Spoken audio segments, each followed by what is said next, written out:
बिस्मिल्लाहिर्रहमानिर्रहीम, अस्सलाम वालेकुम। तो कैसे हैं आप लोग? आई हो बिल्कुल ठीक ठाक होंगे और बहुत मज़े में होंगे। मैं भी अल्हम्दुलिल्लाह बिल्कुल ठीक हूँ। तो फाइनली आ गया व्लॉग और बहुत दिन के बाद आया।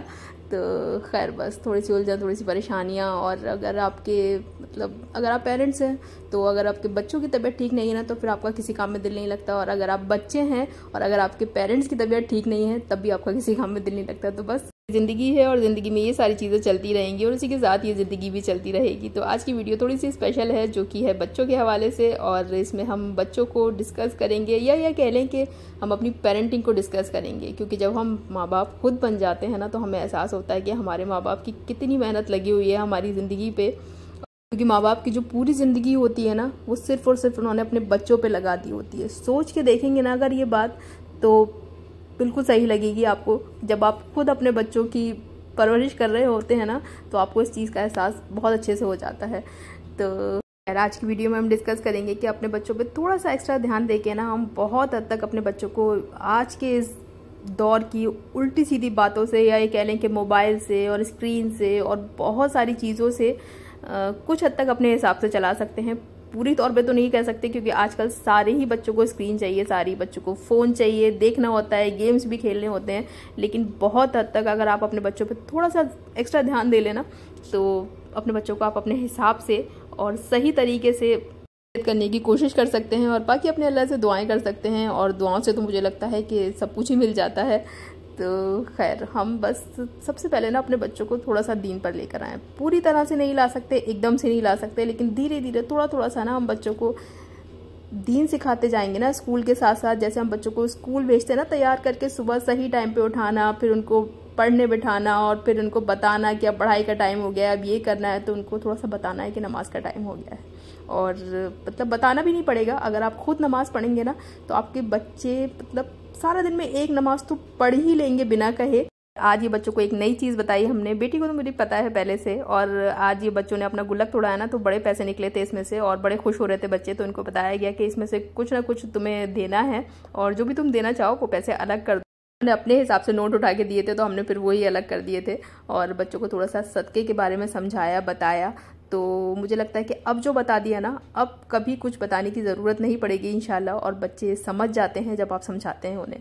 और ये तो टिप नंबर 1 थी और हमेशा 1 ही रहेगी कि बच्चों को थोड़ा सा दीन साथ साथ जो सिखाते रहेंगे ना आप, तो ये टिप नंबर 1 हमेशा रहेगी हर पेरेंट्स के लिए, हर बच्चों के लिए। और उसके बाद आ जाती है हमारी डिस्कशन नंबर या टिप नंबर 2 कि आप क्या चाहते हैं और आपके बच्चे क्या चाहते हैं। तो ये एक बड़ा मुश्किल सवाल होता है पेरेंट्स और बच्चों के बीच में ना।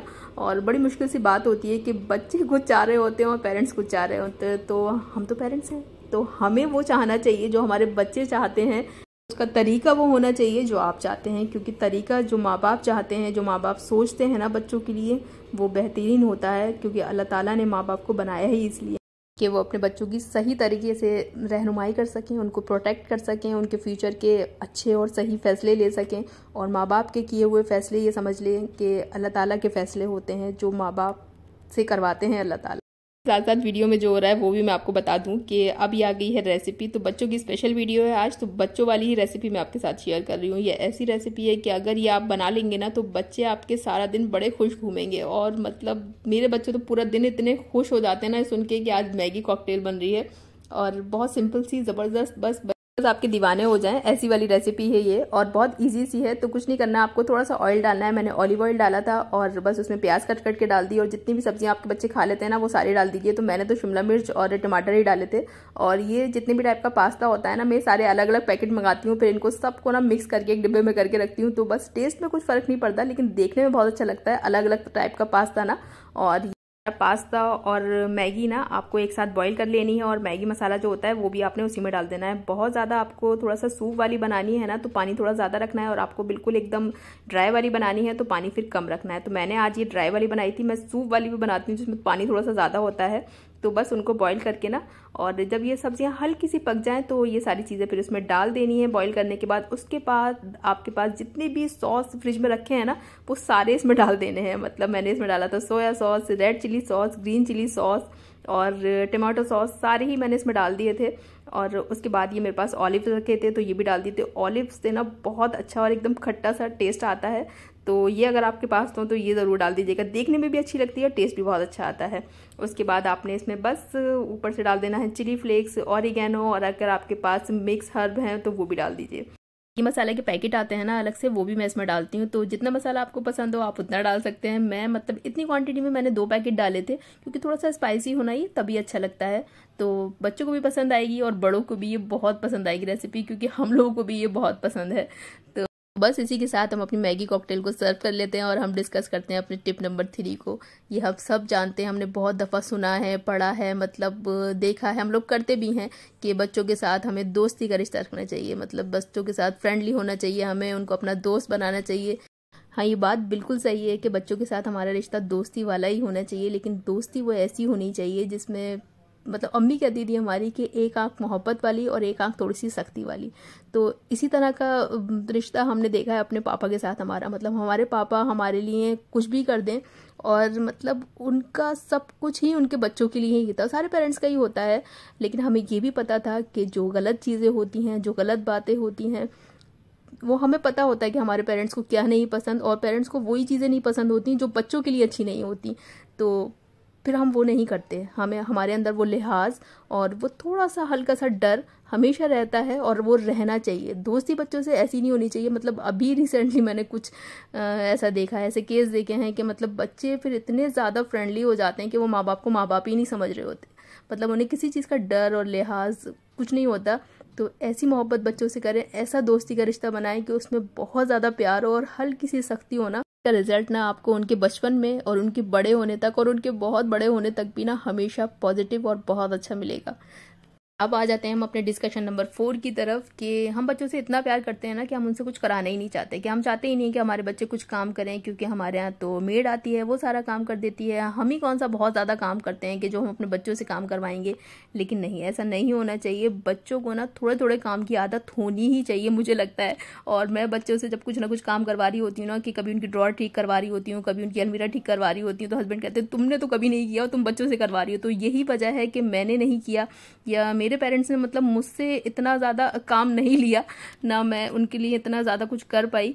तो लेकिन मैं अपने बच्चों से चाहती हूँ कि वो सारी ये छोटी छोटी चीज़ें सीखें और करें, ताकि उन्हें इस चीज़ की आदत रहे, ताकि जब कभी भी उन्हें ये छोटे छोटे से काम करने पड़े ना तो उन्हें ये बोझ ना लगें। और अब आ जाते हैं हम अपने डिस्कशन नंबर 5 की तरफ, जो कि मुझे लगता है कि बहुत इंपॉर्टेंट है कि एज अ पेरेंट्स हम कितना वक्त देते हैं अपने बच्चों को। तो बच्चों को वक्त देना बहुत ज़रूरी है। माँ का तो ज़्यादातर वक्त बच्चों का ही होता है, लेकिन एज अ फादर आप कितना वक्त दे रहे हैं अपने बच्चों को। तो बच्चों के लिए नो डाउट पैसा बहुत ज़रूरी है लाइफ में, और एक बाप जो है उसकी पूरी जिम्मेदारी होती है कि बच्चों के लिए पैसा कमाए, उसे जोड़े, मतलब उनके फ्यूचर प्लान्स करे, सब कुछ करे। लेकिन उसके साथ साथ बच्चों को वक्त भी देना उतना ही ज़रूरी है। चीज़ मैं अपने घर में देखती हूँ, मतलब अपने हस्बैंड को देखती हूँ कि ऑफिस से आते ही ना उनका सारा वक्त उनका बच्चों के लिए होता है। चाहे बच्चों को कहीं बाहर लेके जाना हो, चाहे उनके मतलब नेक्स्ट डे के टेस्ट की तैयारी करानी हो बेटी के, या मतलब जो कुछ भी उनको करना हो ना, तो उसके बाद उनको अपने बच्चे दोनों अपने सामने चाहिए होते हैं, और उनका सारा वक्त उनके बच्चों का होता है। और वाकई इस चीज़ के पॉजिटिव रिजल्ट ना आपको देखने को मिलते हैं अपने घर में, अपने बच्चों में, अपने घर के माहौल में। तो ये चीज़ बहुत ज़रूरी है हर किसी के घर के लिए, हर किसी के बच्चों के लिए। अब आ जाते हैं हम अपने टिप नंबर 6 की तरफ और लास्ट डिस्कशन की तरफ, जो कि मुझे लगता है इस पूरी वीडियो का सबसे इम्पॉर्टेंट टिप और पार्ट है, और इसको मैं बहुत ख़ास तौर से डिस्कस करना चाह रही थी आपके साथ। कि देखिए, रिश्ते और रिश्तेदार सबके घरों में होते हैं, और अच्छे और बुरे वो भी सबके घरों में होते हैं।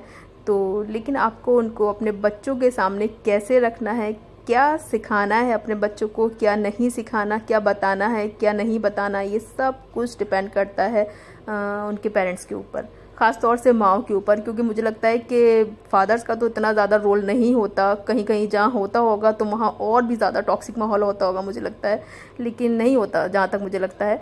और माँओं का बहुत ज़्यादा रोल होता है कि वो मतलब अपनी दुख भरी कहानियाँ ना बच्चों को बता रही होती हैं, उन्हें सिखा रही होती हैं, और कहीं ना कहीं मतलब ऐसा बच्चों का बेड़ा गर्क कर रही होती है ना कि बस क्या ही बताए। तो आपकी सबसे पहली कोशिश ये होनी चाहिए कि आपने अपने बच्चों के दिमाग में, उनके दिल में ना हेट नहीं भरनी है। जो माँ बाप ऐसा करते हैं, ख़ासतौर से जो माएँ ऐसा करती हैं ना कि बच्चों के दिलों में नफ़रत भर रही होती हैं, उनके दिमाग में नफ़रत भर रही होती हैं। बहुत सारी जगह तो माएँ बाप के ख़िलाफ़ नफ़रत भर रही होती हैं, मतलब अपने इन लॉज के ख़िलाफ़। मुझे लगता है कि ज़्यादातर केस ऐसे ही होते होंगे कि तुम्हारी दादी ऐसी, कि फुप्पी ऐसी, कि ये ऐसी। तो मतलब वो नहीं समझती या उनको नहीं समझ में आता कि बड़े होके क्या कॉन्सिक्वेंसेस निकलेंगे इस चीज़ के, क्या रिजल्ट आएंगे जब ये बच्चे बड़े हो जाएंगे। पहले तो आपकी खुद की इज़्ज़त उनकी नज़रों में ऑटोमेटिकली कम हो जाएगी और ये किसी को करने की ज़रूरत भी नहीं पड़ेगी, क्योंकि ये खुद आपने किया होगा। और मतलब वो रिश्ते जो आपके लिए अच्छे नहीं हैं, आपके लिए मुखलिस नहीं हैं, जो आज नहीं है वो कल हो जाएंगे, क्योंकि हैं तो वो आपके अपने ही ना, आपके अपने रिश्ते। तो बच्चों के लिए क्यों ख़राब करना, क्यों बुरा करना, मतलब उसको डिस्कस करके बच्चों के दिमागों में भर के। तो जबकि वो रिश्ते बच्चों के लिए तो कभी बुरे थे ही नहीं, वो आपके लिए अच्छे बुरे कम ज़्यादा जैसे भी हों, लेकिन बच्चों के लिए कभी ख़राब नहीं थे। तो दूर रखना चाहिए। और अगर आप ऐसा करेंगे ना तो उसके रिज़ल्ट आपको आज भी देखने को मिलेंगे, कल भी देखने को मिलेंगे और आइंदा भी देखने को मिलेंगे इंशाल्लाह। बस यही 5-6 टॉपिक थे ना जो मैं आपके साथ शेयर करना चाह रही थी, और मुझे बहुत अच्छा लग रहा है आज की ये वीडियो आपके साथ शेयर करके। और मुझे लगता है कि आप लोग समझ ही गए होंगे कि मैं आपसे क्या कहना चाह रही हूँ और क्या बताना चाह रही हूँ अपनी वीडियो में। तो वीडियो अच्छी लगी हो तो इसे कर दीजिए लाइक, चैनल पर पहली बार आए हैं तो सब्सक्राइब। अब मुलाकात होगी एक और अच्छे से ब्लॉग में, तब तक अल्लाह हाफिज़।